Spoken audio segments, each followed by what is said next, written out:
गौरी पुत्र गणेश भगवान की जय। प्रेम से बोलिए अहोई माता की जय। प्रिय भक्तजनों, आप सभी को अहोई अष्टमी की हार्दिक शुभकामनाएं। माता अहोई की कृपा आप सभी पर सदा सर्वदा बनी रहे।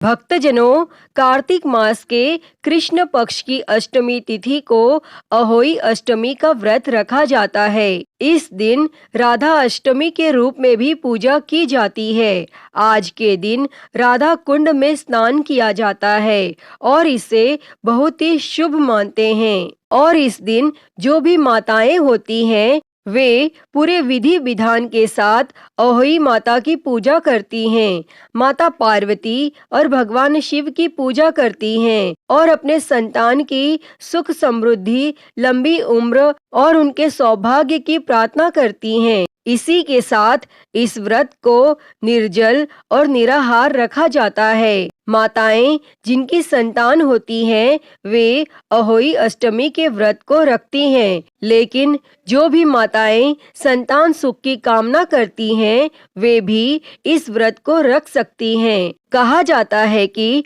अहोई माता की कृपा से संतान सुख की भी प्राप्ति होती है। तो प्रिय भक्तजनों, आज हम इस वीडियो में अहोई अष्टमी व्रत की बड़ी ही दुर्लभ और पौराणिक व्रत कथा सुनेंगे। तो आप सभी भक्तजन इस कथा को बड़ी ही श्रद्धा, ध्यान पूर्वक और प्रसन्न चित्त मन से पूरा अवश्य सुनिएगा। तो सभी प्रेम से बोलिए अहोई माता की जय। श्री शंकर पार्वती भगवान की जय। पौराणिक कथा के अनुसार एक साहूकार के 7 बेटे थे और एक बेटी थी, और साहूकार ने अपने 7 बेटों और बेटी की शादी कर दी। अब उसके घर में 7 बेटों के साथ साथ बहुएं भी थी। साहूकार की बेटी दिवाली पर अपने ससुराल से मायके आई हुई थी और दिवाली पर घर को लीपना था, इसलिए सारी बहुएं जंगल से मिट्टी लेने के लिए गईं। और यह देखकर अपने ससुराल से मायके आई हुई साहूकार की बेटी भी उनके साथ चली गई। और साहूकार की बेटी जहाँ पर मिट्टी खोद रही थी उस स्थान पर स्याहू यानी कि साही अपने 7 बेटों के साथ रहती थी। मिट्टी खोदते हुए गलती से साहूकार की बेटी की खुरपी के चोट से स्याहू का एक बच्चा मर गया और इस पर क्रोधित होकर स्याहू ने कहा कि मैं तुम्हारी कोख बांधूंगी। और स्याहू के वचन को सुनकर साहूकार की बेटी अपनी 7 भाभियों से एक एक कर विनती करती है कि वह उसके बदले अपनी कोख बंधवा ले। तब सबसे छोटी भाभी ननन के बदले अपनी कोख बंधवाने के लिए तैयार हो जाती है। इसके बाद छोटी भाभी के जो भी बच्चे होते हैं वे 7 दिन बाद मर जाते हैं। और 7 पुत्र की इस प्रकार मृत्यु होने के बाद उसने पंडित जी को बुलवाकर इसका कारण पूछा। तो पंडित जी ने सुरही गाय की सेवा करने की सलाह दी और तब छोटी बहू सुरही गाय की सेवा करने लगती है और सुरही सेवा से प्रसन्न होती है और छोटी बहू से पूछती है कि तू किस लिए मेरी इतनी सेवा कर रही है और वह उससे क्या चाहती है। जो कुछ तेरी इच्छा हो वह मुझसे मांग ले। तब साहूकार की बहू ने कहा कि स्याहू माता ने मेरी कोख बांधी है जिससे मेरे बच्चे नहीं बचते हैं। यदि आप मेरी कोख खुलवा दो तो मैं आपका उपकार मानूंगी। तब गाय माता ने उसकी बात मान ली और उसे साथ लेकर 7 समुंदर पार स्याहू माता के पास ले चली। तब रास्ते में थक जाने पर दोनों आराम करने लगती हैं। अचानक साहूकार की छोटी बहू की नजर एक ओर जाती है। वह देखती है कि एक सांप गरुड़ पंखनी के बच्चे को डसने जा रहा है और तब वह सांप को मार देती है। तब इतने में गरुड़ पंखनी वहां आ जाती है और खून बिखरा हुआ देखकर उसे लगता है कि छोटी बहू ने उसके बच्चे को मार दिया है। इस पर वह छोटी बहू को चोंच मारना शुरू कर देती है। तब छोटी बहू इस पर कहती है कि उसने तो उसके बच्चे की जान बचाई है। तब गरुड़ पंखनी इस पर खुश होती है और सुरही सहित उन्हें स्याहू के पास पहुंचा देती है और वहां छोटी बहू स्याहू की भी सेवा करती है। स्याहू छोटी बहू की सेवा से प्रसन्न होकर उसे 7 पुत्र और 7 बहू होने का आशीर्वाद देती है। स्याहू छोटी बहू को 7 पुत्र और 7 पुत्र वधू का आशीर्वाद देती है और कहती है कि घर जाने पर तू अहोई माता का उद्यापन करना, 7-7 अहोई बनाकर 7 कढ़ाई देना। उसने घर लौटकर देखा तो उसके 7 बेटे और 7 बहुएं बैठी हुई मिली। वह खुशी के मारे भव विभोर हो गई और उसने 7 अहोई बनाकर 7 कढ़ाई देकर उद्यापन किया। अहोई का अर्थ यह भी होता है कि अनहोनी को होनी बनाना, जैसे साहूकार की छोटी बहू ने कर दिखाया था। जिस तरह अहोई माता ने उस साहूकार की बहू की कोख को खोल दिया, उसी प्रकार इस व्रत को करने वाली सभी महिलाओं, सभी माताओं की अभिलाषा पूर्ण करें। और हे अहोई माता, जिनके संतान सुख नहीं है, उन्हें संतान सुख देना।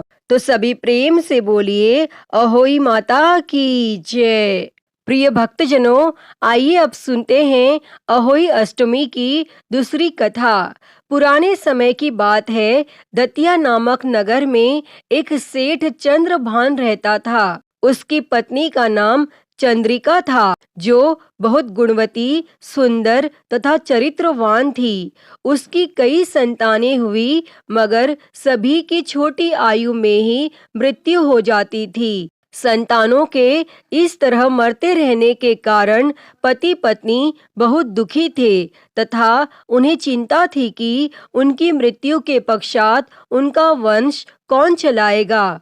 तब एक दिन दोनों ने सोचा कि हम सब कुछ त्याग कर जंगलों में निवास करें, और यह सोचकर वे सब कुछ छोड़कर जंगल की ओर चल पड़े। और चलते चलते पति पत्नी बद्रिका आश्रम के पास शीतल कुंड के समीप पहुँचे और वहां जाकर प्राण त्यागने का मन बना लिया और अन्न जल त्याग कर बैठ गए। इसी तरह बैठे कई दिन बीत गए तो 7वें दिन आकाशवाणी हुई कि तुम अपने प्राण मत त्यागो, यह दुख तुम्हें पिछले जन्म के पाप कर्मों से मिला है।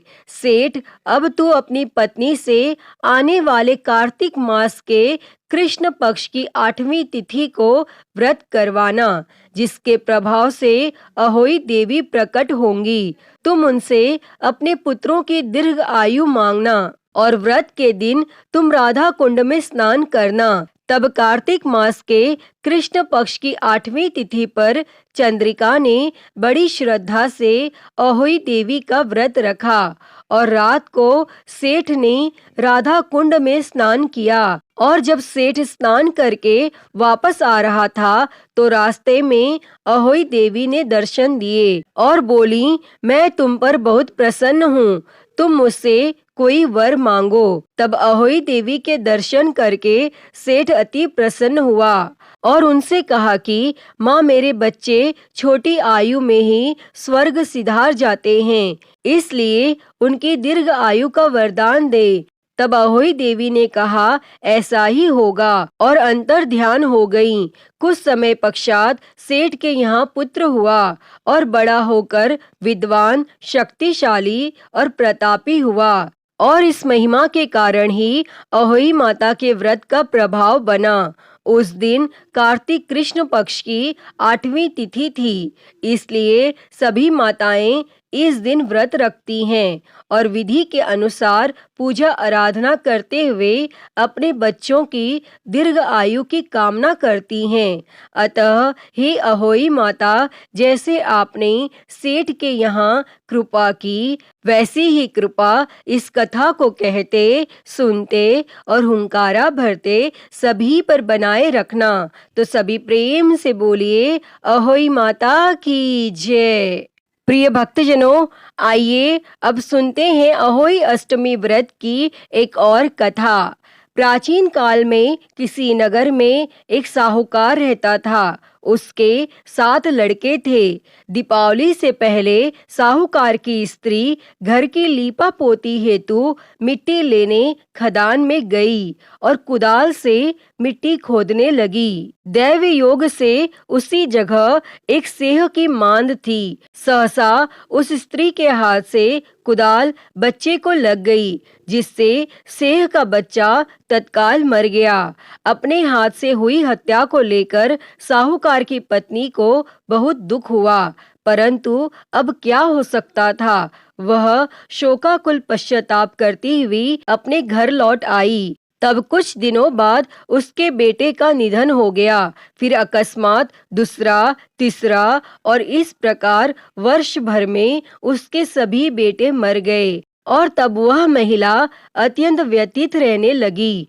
एक दिन उसने अपने आस पड़ोस की महिलाओं को विलाप करते हुए बताया कि उसने जानबूझकर कभी कोई पाप नहीं किया। हाँ, एक बार खदान में मिट्टी खोदते हुए अनजाने में उसके हाथों से एक सेह के बच्चे की हत्या अवश्य हुई है और तत्पश्चात उसके 7 बेटों की मृत्यु हो गई। तब यह सुनकर पास पड़ोस की वृद्ध औरतों ने साहूकार की पत्नी को दिलासा देते हुए कहा कि यह बात बताकर तुमने जो पश्चाताप किया है, उससे तुम्हारा आधा पाप नष्ट हो गया है। तुम उसी अष्टमी को भगवती माता की शरण लेकर सेह और सेह के बच्चों का चित्र बनाकर उनकी आराधना करो और क्षमा याचना करो। ईश्वर की कृपा से तुम्हारा पाप धुल जाएगा। तब साहूकार की पत्नी ने वृद्ध महिलाओं की बात मानकर कार्तिक मास की कृष्ण पक्ष की अष्टमी को उपवास व पूजा याचना की। वह हर वर्ष नियमित रूप से ऐसा करने लगी। तत्पश्चात उसे 7 पुत्र रत्नों की प्राप्ति हुई और तभी से अहोई व्रत की परंपरा प्रचलित हो गई। तो सभी प्रेम से बोलिए, अहोई माता की जय। प्रिय भक्तजनों, आइए अब सुनते हैं हर व्रत कथा के साथ पढ़ी और सुनी जाने वाली एक पौराणिक लोक कथा।